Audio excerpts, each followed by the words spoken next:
Today, while drinking Jin Xuan, I will tell you why this tea is also called Milky Oolong, which is its history, and how does it taste compare with that of other Taiwan oolong teas.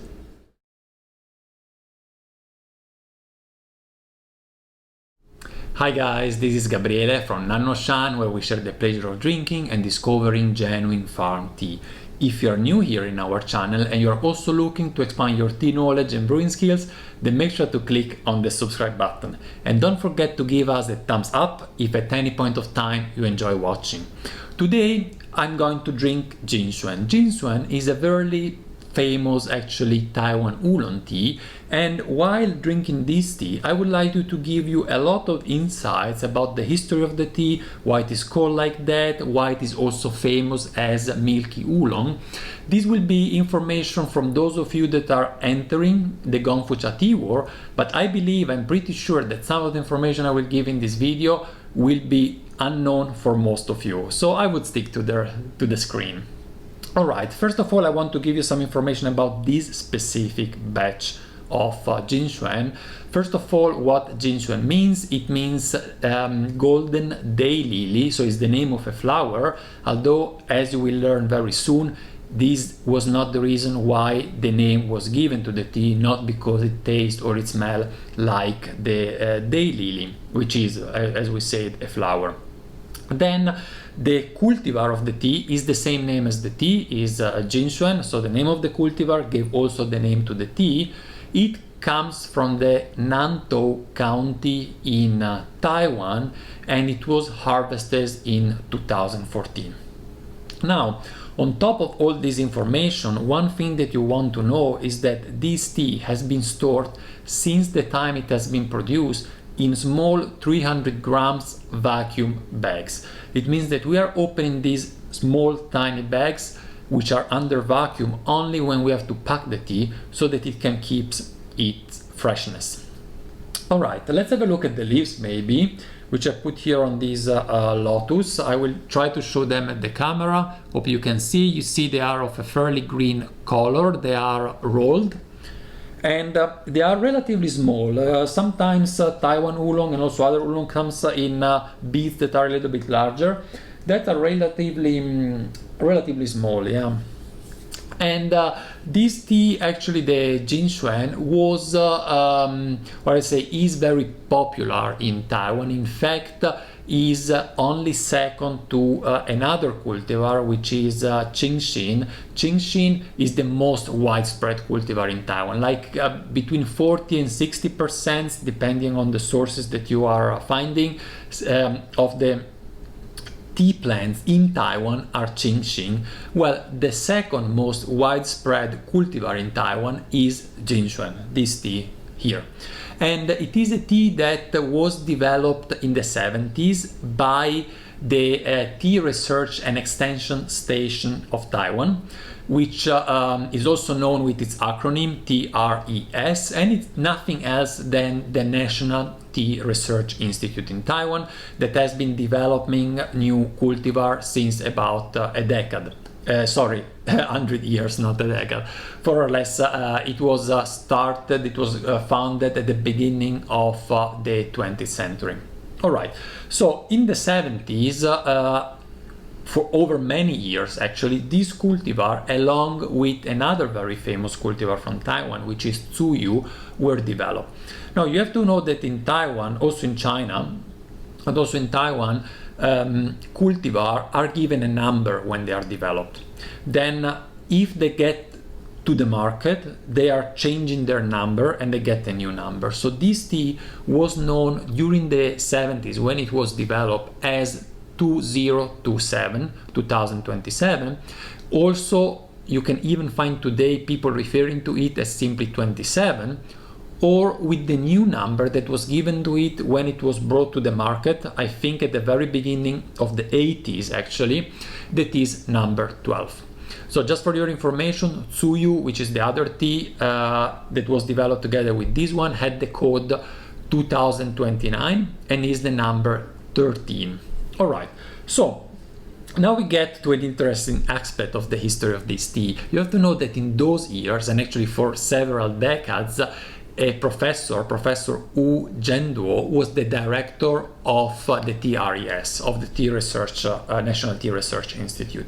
And when those two teas were brought to the market, he gave them the name of his grandmother and his mother. So Jin Xuan is nothing else than the name of the grandmother of Professor Wu Zhenduo, and Tsuyu is the name of the mother of the professor. So you see, the names were not given because of the flower, but rather because of the relatives of Professor Wu. If you know, I mean, I don't want to go here into much details about the history of Taiwan oolong and so on. So I have actually done a blog about the recent history of Taiwan oolong. I will put the link in the description below if you're interested. There are information there that you don't find anywhere else on the web. And if you're interested more about the Taiwan cultivar that are used for oolong, I can also do a video only dedicated to Taiwan cultivars. If you're interested, just let me know in the description below, and I will go ahead and film that video for you. Today, actually, we want rather to focus on the taste of the tea, and for doing so, I will now go and grab Carolyn that will drink together with me, and oh, she's coming. So Carolyn, please come over, because you know, when I drink with someone else, we can merge the opinion of both of us. Let me do some space to you. Hi, Carolyn. Hi. And because actually this tea, we have to say, was also sponsored by Carolyn. It is a nannuoshan bag. I have it here. It is one of our old bags that were completely written by hand. In this case, it was Michaela writing it. And do you remember if you bought this tea, or was? Of course I bought it. Yeah, of course you bought it. And now since he's stuck at home, he's raiding all my tea. Yeah, but most inventory. of those tea were actually a present from me. Maybe this one you bought it. I don't remember. I cannot tell. Of course I bought it. Of course you bought it anyway. Anyway, it is a nannuoshan tea that maybe Carolyn bought, or maybe she got as a present. And I have put here already 4 grams of the tea. I will steep it 4 grams. So I already weighted it. Carolyn, if you want to have a look at the leaves, they are here. As I was saying before, this tea was, we keep it packed in 300 grams vacuum bags, and we open the bags only when we put them in smaller pouches. Let's warm a little bit. Let's warm a little bit up the water, and while the water is boiling, we want to make one point here. I told you before, this is also called Milky Oolong. We will now, when we taste it, we will find out why. But one thing is important: this is not a flavored Milky Oolong. I have to say that a lot of Milky Oolong there on the market are artificially flavored with milky aroma. They are sprayed. The leaves are sprayed with that aroma.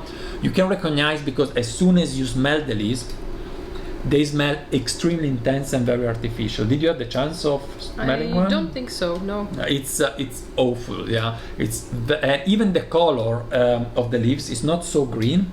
It has like a small whitish patina to it, and it doesn't taste natural at all. So what we are drinking here is only tea leaves without any additives, no matter if natural or artificial aromas. So here we go. In this beautiful guy one, actually, that Carolyn bought last year in Jindejen, with a faux show here as a button. This is a faux show, which means Buddha's hand, but is in Chinese also the name of a citrus fruit. In fact, this is actually the citrus fruit. But even here, like, it's also, you can buy it in certain stores. It's also called Buddha's hand in the shops. Oh, really? Yeah. Okay. But probably you need to go to Chinatown or something. Yeah. I didn't know that. And it's a fairly large. Yeah, it's fairly large. Probably this size. Here we go. So for those from Italy listening, this is similar to cedro. I put it here so that it's inside. I won't rinse it. I won't rinse it. I want just that we drink it, you know, just to change a little bit. And I did a very quick rinse if you want, so just that we get into the taste. Do you want to smell it first?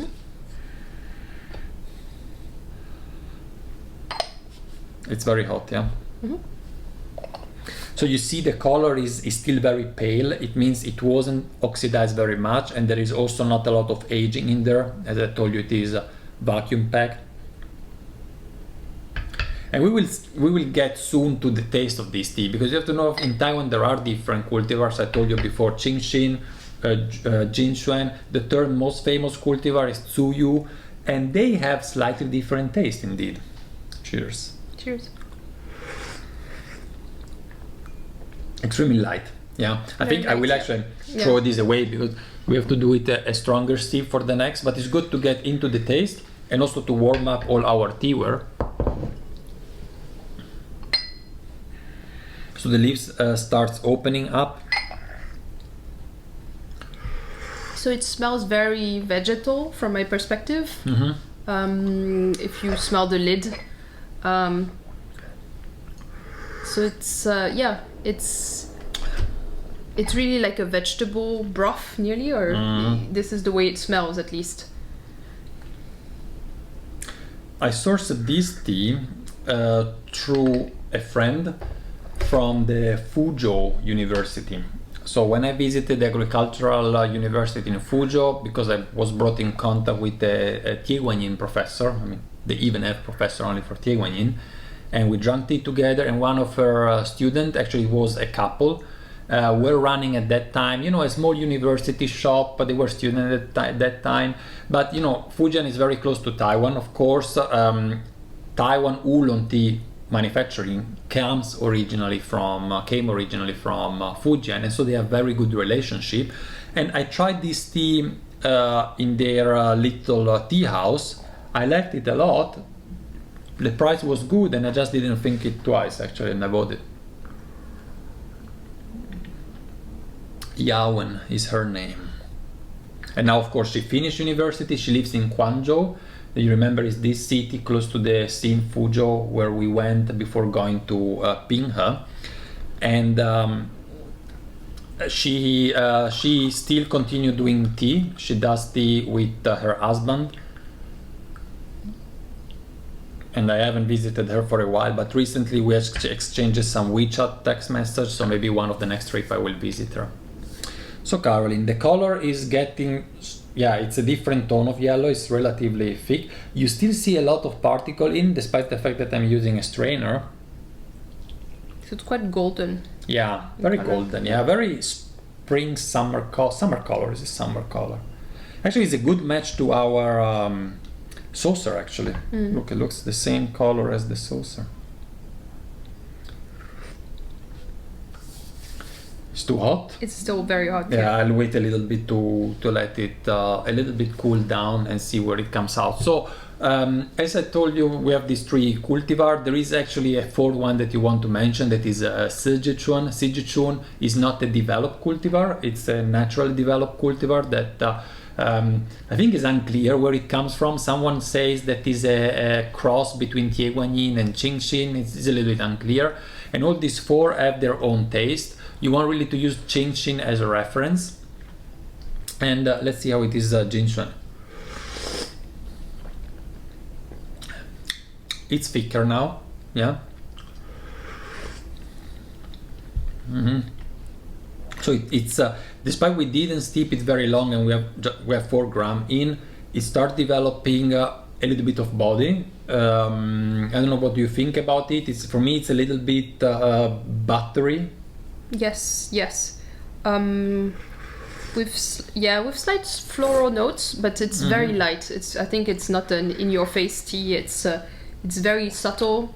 So it's probably similar to drinking like milk tea with slight flavor, but really it is, yes, it feels very natural. So it's not milk tea with aromas or something like that. It is like, for me, I point out first of all the texture rather than the taste. So it is a tea where you want to if you want practice recognizing different texture of tea, that's a good exercise, because as you say, the floral taste is there, but it is there as a backbone. Yeah, it's not in the upfront. And the upfront you have these relatively thick, buttery, maybe even oily texture, consistency maybe. What about the vegetal notes that you had in the first cup? So the tea smells vegetal, but I have the feeling it's slightly more floral when you drink it. There might be slight vegetable notes, but anyway, it's quite light. It's not like you would feel it at the back of your mouth. So it's very it's if you enjoy really light teas, this is a good option. Is a light aroma with a thick texture, if you want. I can put it this way. And in the aftertaste, a little bit also in the texture, but also in the aftertaste, you start having this milky feeling, this buttery that I was meaning. But in particular, I would say what remains in your mouth as an aftertaste, as a huigan maybe, is to me also when I drank a cup of hot milk, the feeling that I have afterwards in my mouth. With a bit of floralness. So there's also a bit so the aftertaste, the huigan is slightly floral. So it's just nice. It's light not or strong? Super strong, but it's How do you want it? Light or strong? We can try both. Both is difficult. I do like this. Well, it's you see the color is quite intense. I'm not steeping for very long here. I mean, I'm not using a timer either, but it's relatively amber color. So it is a low oxidation tea. Let's see if I can get some leaves from you out of here.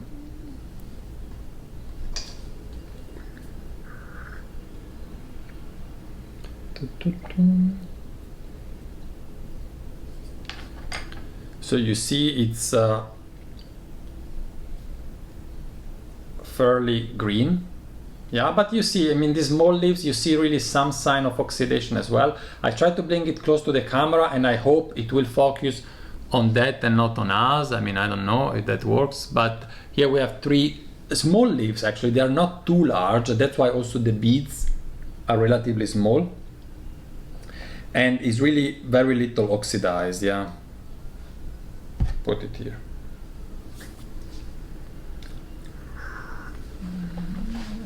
And also, so you have these two milky aspects, if you want. You have on one side the aftertaste that is milky, and on the other side you have the texture. So when you drink milk, regardless of the taste of the milk, it has a different consistency, a different texture in your mouth than water.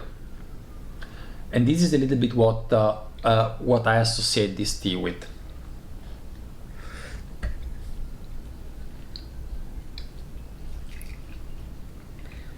So now the tea has changed a bit. So it's the florality has gone a bit. So you have a floor, yeah. Now it's all about texture. I would say it's all about texture, and in fact, actually, it is a peculiarity of Jin Xuan being so thick. If you take Tsuyu is not that thick, and even Qingxin it is more complex in a way, but it's not that thick in your mouth. So of the 4 main Taiwan Oolong cultivar, Jin Xuan is the one that is more is thicker in your mouth and more buttery, as we said. There is one more thing I wanted to tell you about. Let me think. What was that? I had it on the tip of my tongue and now I forgot. So now it tastes more, you feel more the butter taste than the floral taste. Like smashed butter. Yeah.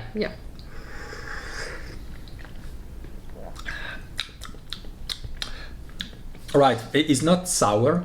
So if you think about Taiwanese that have this clear sour note to it, a little bit tart, this is not. I wouldn't say it's bitter either. No, it stays really at the top of your mouth. So this is not some super full body thing that is like really strong. It's really something that stays like at the top of your mouth. And there are other cultivars in Taiwan that have a little bit more of these sour notes, and Sijichun is an example. Sometimes is taken as being a little bit a relative of Taiwanese for that very reason, because it has this sour nuance to it that is not to be found in Jin Xuan. And while we drink these, I feel like I should add a little bit more into what I told you before about Professor Wu and the history of Taiwan oolong, because I know that this will be very interesting for some of you. And I say this information now is not something that you can easily find, but as a matter of fact, Professor Wu was really the godfather of Taiwan oolong. He contributed immensely to the development of new cultivars, and not only to that, but also to widespreading in Taiwan proper manufacturing of oolong.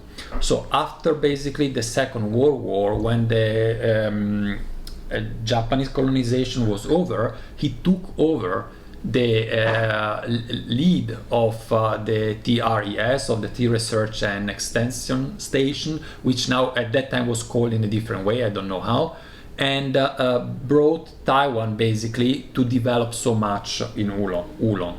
And from whom did he learn? He's actually, or was, because he passed away, he was a Chinese, so from mainland China, and he have learned tea from another very famous, even more famous master, like Hu Zhenduo. You don't find him on Wikipedia, but Zhang Tianfu you find on Wikipedia, because Zhang Tianfu, which also passed away, was the reference, the most knowledgeable person in China for oolong tea.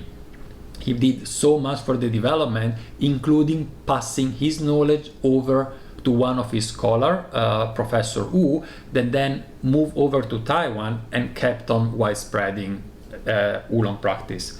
And you know what? Professor Wu is called professor not just by chance. He was professor at university where he taught tea, and also he taught tea in different tea schools in Taiwan. And one of his scholars is a person that some of you know, and it is Master Chen Huangtan.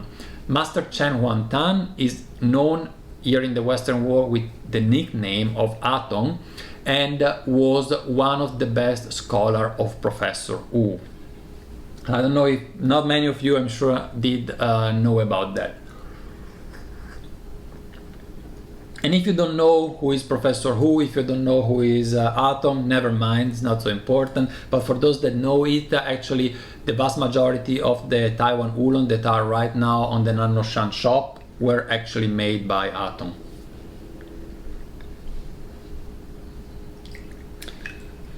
All right, I will warm it up. Let's do one more steep, and then we find out, because we have done how many now? Three or four steeps. I don't know. So two proper, and the first one was kind of the water. And you see how much actually 4 grams of leaves fill the gaiwan. Look, at the beginning there was just a tiny layer on the bottom of the gaiwan. It could even be that they have shaken this tea, because you see that some of the leaves have lost a portion of the rim. It still needs to be oolong, so it still needs to have a bit of oxidation. Yeah, it has, but it seems they have removed most of the oxidated leaf. In some of them I still see it.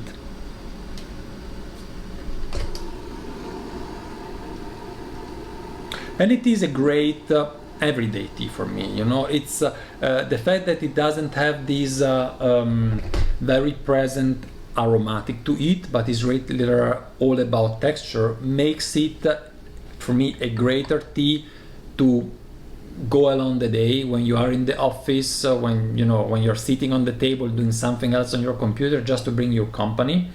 And also to experiment, like we have a lot of these cultivars in our store, and also in other, of course, so you can try to find the differences in taste between the different cultivars. There is another aspect, Karin, do you know if this tea can also be made as a high mountain oolong? I don't think so. I think it's one of the cultivars that doesn't grow at, doesn't. Yeah, it was a tricky question, because Jin Xuan can be made also high mountain. It's the opposite. But so it is a kind of in between. So the most famous and most important cultivar for high mountain oolong in Taiwan is jinxuan. Okay, jinxuan is very resistant to cold temperature and can grow even at 2,000 meters of altitude. Jin Xuan is also relatively resistant, but it cannot be grown at very, very high altitude. So I've heard about up to 1,600 meters, and above that is too cold. But the great advantage of Jin Xuan that the yield, the crop, is much larger, like 20 to 40% more leaves out of the bush. And the cultivar that you were thinking about, the one that really cannot grow, Tsuyu. it's Tsuyu. Yeah. Tsuyu is resistant towards diseases, but due to the water content in the leaves, is not suitable for growing at an altitude. So if you buy Tsuyu, it will definitely be a tea that has been grown in the lowlands.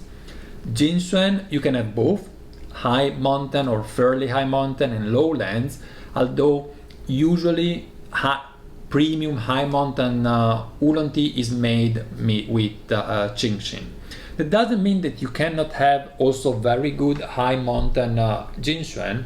You can have for sure, but yeah, since it cannot grow at very high altitude and you have very high mountain, you have tea gardens in Taiwan up to 2,600 meters or so, and those are certainly jinxuan.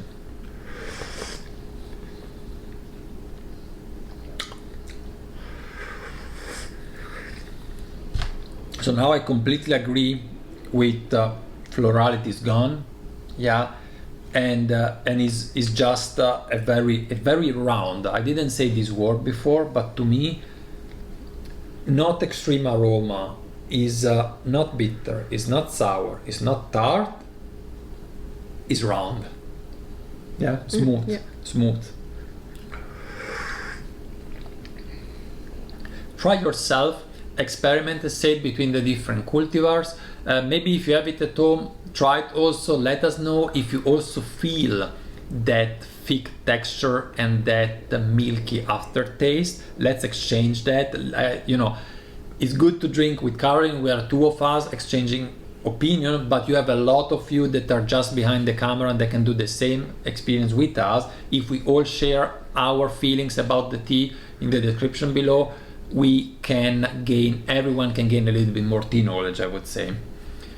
Said that, thank you very much for watching. Don't forget to give us a thumbs up and go ahead, subscribe our channel if you haven't done it yet, to stay tuned for more video like this. Thanks a lot, and we will see you in the next video. Bye bye. Bye bye.